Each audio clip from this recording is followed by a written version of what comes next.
Alright guys, who broke the robot? Hello everybody, I'm a broken robot. In the world of modern gaming, very rarely is open world survival horror done right. In most cases, developers go in head first thinking of how they want to create the setting and game features, only for the final product to end up being an open world survival crafting game with some horror elements and moments of tension. Think Subnautica or 7 Days to Die. While these types of games are entertaining in their own right, it's very rare for game studios to go in with the anticipation of making an open world survival horror game and finish with the level of horror they intended. That's all the more reason why when a game studio can deliver on an open world experience with true horror, it's all the more special. Easily one of the greatest games to fall into this category is none other than Darkwood, developed by Acid Wizard Studio in 2017. In this video, we'll discuss how Darkwood crafts a perfect setting that feels both massive and claustrophobic at the same time, all while your player character is being dragged through all kinds of cosmic horrors during the storyline. In this review, I'm going to mostly try to avoid talking about the game's main plot and character arcs, but there will be times I'll have to discuss the story and characters for the sake of giving this game a proper review it deserves. So if you want to avoid any of these plot spoilers that we'll talk about in this video, or you want to go into Darkwood with a fresh look, click off now and come back later. Also, before we go ahead, if you like what you see, please take a moment to like and subscribe because it lets me know you guys like what I'm making and I'd be more than happy to make more for you guys.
Darkwood takes place somewhere in eastern Poland, sometime after 1969. One day, a mysterious darkness began to spread from a town that engulfed the entire countryside in thick trees and foliage that acts almost like a looming enemy throughout the entire game. It's been said by both NPCs and notes left behind that one day, seemingly a wall of trees just sprouted from below and trapped a sizable portion of the Polish countryside in a prison of trees.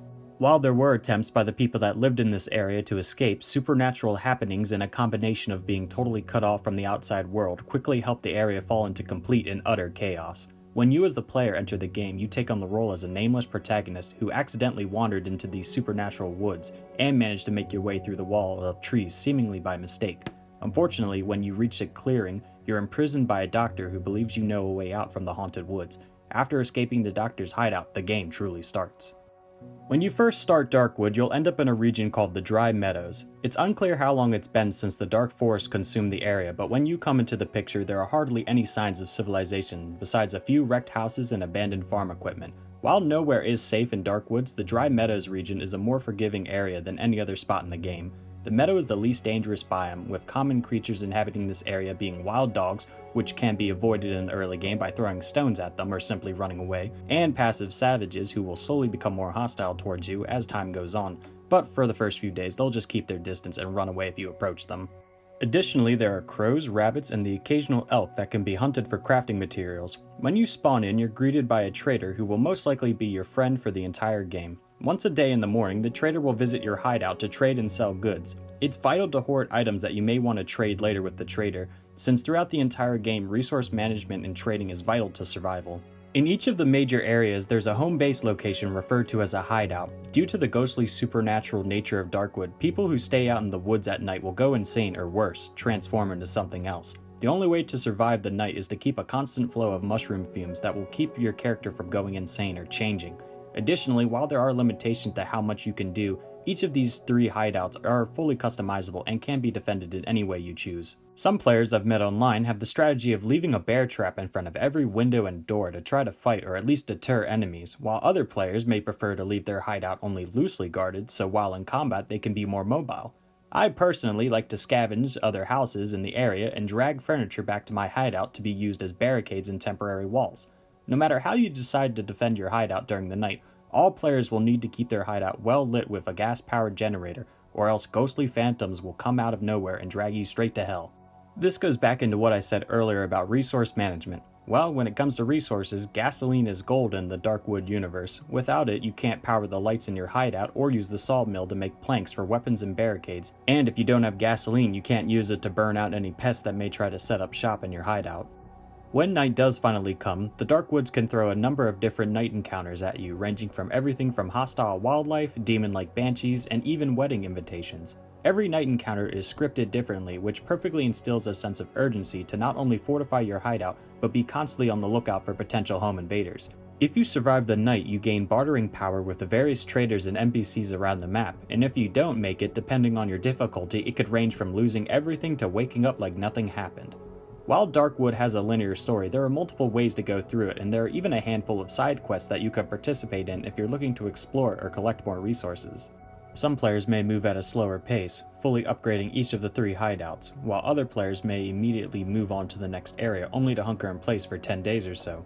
The different characters you encounter throughout the game can either serve as quest givers, vendors, or just unnamed NPCs. The first character you'll likely encounter in Darkwood is the Wolfman, a strange man who's managed to survive as a nomad out in the dark woods, but his constant exposure to the various unknown cosmic horrors and various side effects of being out in the woods has mutated him into a literal half-wolf, half-man living creature. The Wolfman is a mean a-hole and doesn't really like you, or is friendly to the traveling trader.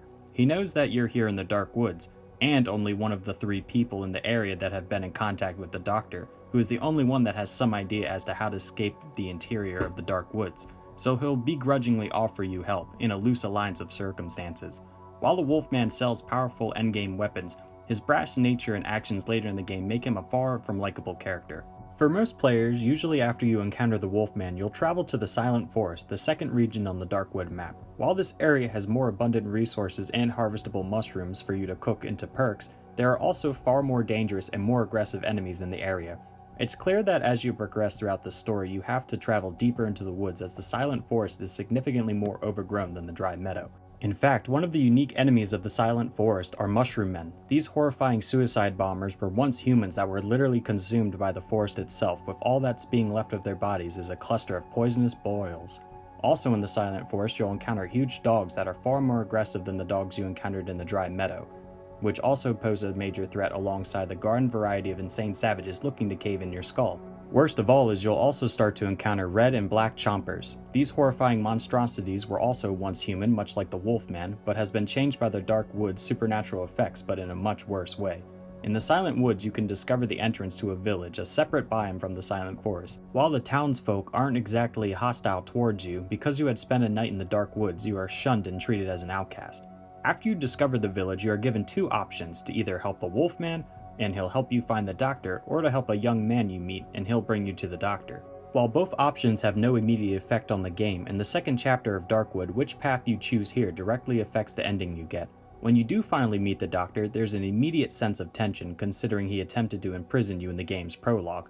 But after realizing that only by working together do either of you have a chance of escaping the dark woods, he begrudgingly decides to help you. After this, you'll leave the third and final area of the Chapter 1 part of Darkwood's map, the Old Woods. Seeing as the Old Woods is the most overgrown part of the entire game, except for a few of the endgame areas, it's vital to not stay for too long in this zone, as black chompers are everywhere and there are very few lootable locations in this secluded portion of the map. You and the Doctor return to the dry meadow, and using a key, you unlock a previously inaccessible Soviet-era bunker that leads to an area of the Dark Woods closer to the outside world.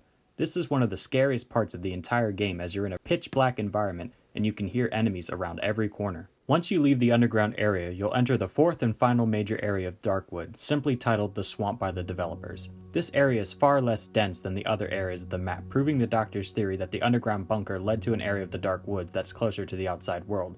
Since there are more open areas, but there is still a heavy amount of trees, an artificial bog has formed from the heavy rainfall, leading to thick patches of swampy water that can be hiding potential enemies and is impossible to traverse through. In this area, you'll encounter the human spider, a monstrosity that is willing to give anyone the creeps. Darkwood is a game that is both challenging and rewarding at the same time. When you as the player finally enter the swamp, you will have slayed cosmic horrors, traveled far and wide, and unfortunately made some enemies and lost some friends along the way. I won't go into details about the various endings of Darkwood, but throughout all of your trials and challenges, once you as the player finally escape the woods, there is no more rewarding feeling, especially if you are playing on a high difficulty. Darkwood is a game that any survival horror fan must check out. Its unique blend of open-world top-down mechanics alongside a basic crafting system makes it perfect for any player style. The various ways you can approach defending your hideout or engaging in combat is left up to the player's own skill and playstyle, which is perfect. While Darkwood's horror can be a slow burn at times, there are moments throughout the game where your heart will be racing and you'll be gripping your controller with white knuckles. I would suggest Darkwood to anyone that may be interested in survival horror games with an open-world spin on it. In this review, I purposely left out details about the side quests and some of the less important characters so that if you decide to check out Darkwood on your own, you can still enjoy it to the fullest. And with that being said, if you've stuck around this long, thank you so much for watching. I hope you enjoyed the video. Leave a comment down below if you've played Darkwood before, or if you're a big fan of certain characters from the game. Please consider leaving a like and subscribing because you'll be helping out my channel personally. I hope you all have a great day, stay safe, and stay cool out there.